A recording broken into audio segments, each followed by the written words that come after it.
Di kesempatan kali ini aku mau ngebahas terkait dengan sistem upah. Apa sih sistem upah itu dan apa aja yang menyangkut dengan sistem upah itu tersendiri. Nah, di sini aku mau ngejelasin. Jadi kalian stay tune aja. Bye bye.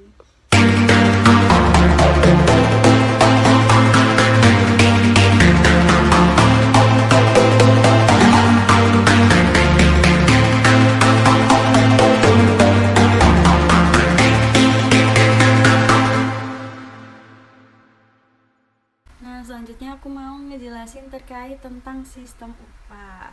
Sistem pengupahan ini biasanya merujuk pada aturan dan mekanisme yang digunakan untuk menentukan besaran upah atau gaji yang harus diberikan kepada pekerja atau karyawan dalam suatu perusahaan atau organisasi.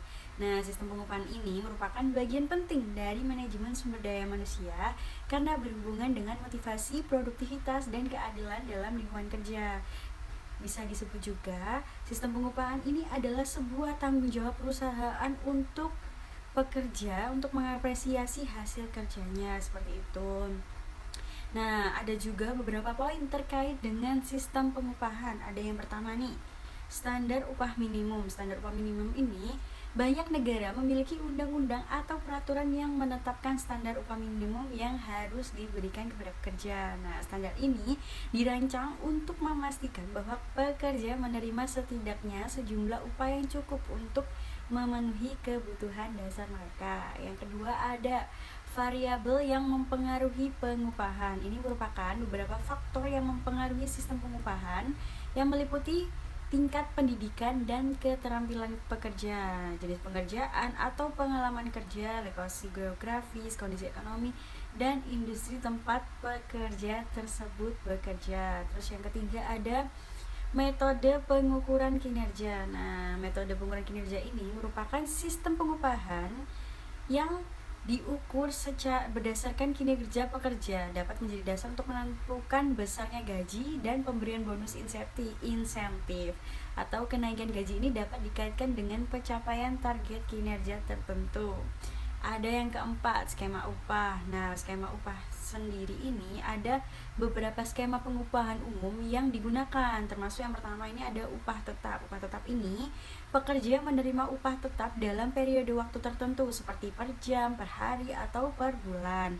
Terus selanjutnya yang kedua ada upah berdasarkan produksi. Nah, upah berdasarkan produksi ini pekerja dibayar berdasarkan jumlah barang atau layanan yang diproduksi atau dihasilkan. Yang ketiga ada upah berdasarkan komisi. Upah berdasarkan komisi ini pekerja menerima komisi berdasarkan penjualan atau hasil bisnis yang mereka hasilkan. Dan yang keempat, yang terakhir ada upah gabungan. Nah, upah gabungan ini kombinasi dari beberapa skema di atas untuk mendorong motivasi dan produktivitas. Nah, yang selanjutnya, yang kelima setelah bahas tadi yang keempat itu kita yang kelima ini diskriminasi dan kesetaraan. Nah, sistem pengupahan ini harus adil dan tidak ada diskriminatif.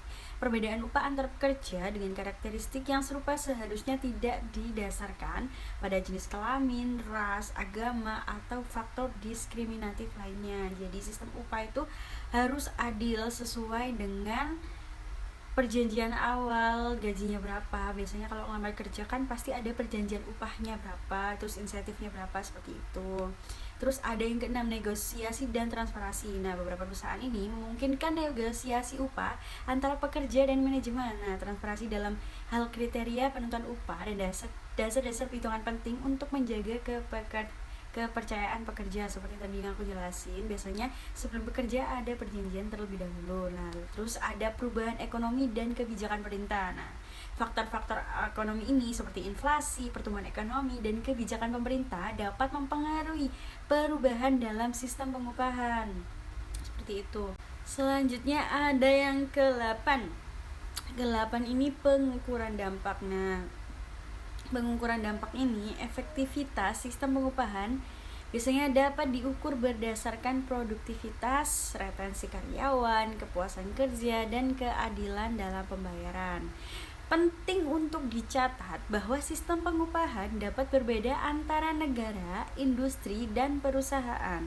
Sistem yang baik ini harus mempertimbangkan kebutuhan dan kondisi unik organisasi serta memastikan bahwa pekerja ini diberi insentif yang memadai untuk berkontribusi secara maksimal dan merasa dihargai dalam lingkungan kerja. Dalam sistem upah, tunjangan dan potongan ini merujuk pada komponen tambahan yang dapat mempengaruhi besaran gaji atau upah yang diterima oleh karyawan. Nah, setelah memperhitungkan faktor-faktor tertentu, tunjangan ini adalah tambahan yang positif, sedangkan potongan adalah pengurangan gaji karyawan. Berikut ini aku mau ngejelasin lebih lanjut tentang tunjangan dan potongan dalam sistem upah. Nah, dalam sistem upah juga ada tunjangan dan potongan. Apa sih tunjangan dan potongan itu?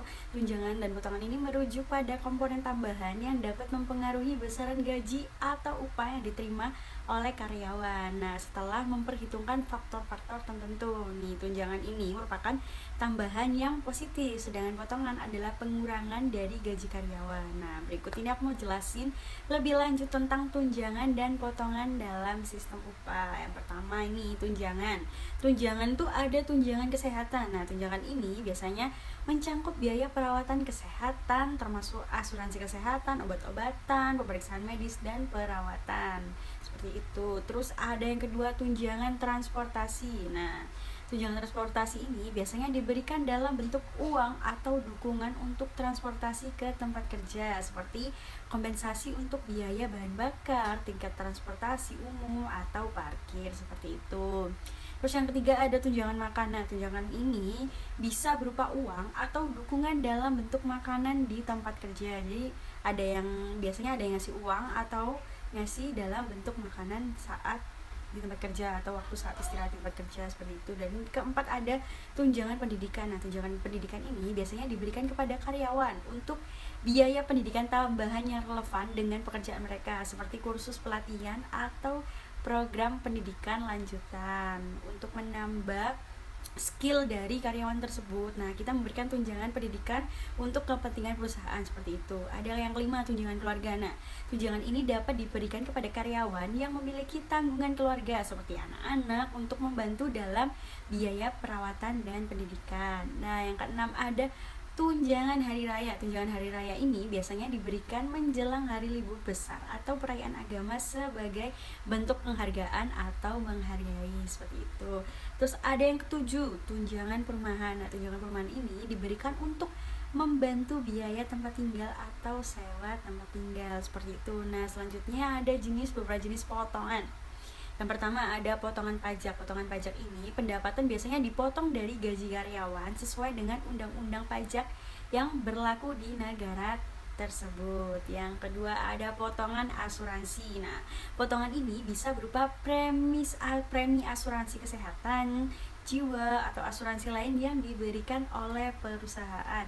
Yang ketiga ada potongan pinjaman. Nah, jika karyawan minjam uang dari perusahaan, potongan dapat dilakukan secara otomatis dari gaji untuk membayar pinjaman tersebut, seperti itu. Jadi yang keempat juga ada potongan dana pensiun. Nah, jika perusahaan memiliki program pensiun, karyawan mungkin akan memiliki potongan dari gaji mereka yang disimpan untuk pensiun. Jadi potongan dana program pensiun ini bisa dicairkan ketika kita sudah berhenti kerja atau saat kita pensiun, seperti itu. Yang kelima ada potongan penggajian lainnya.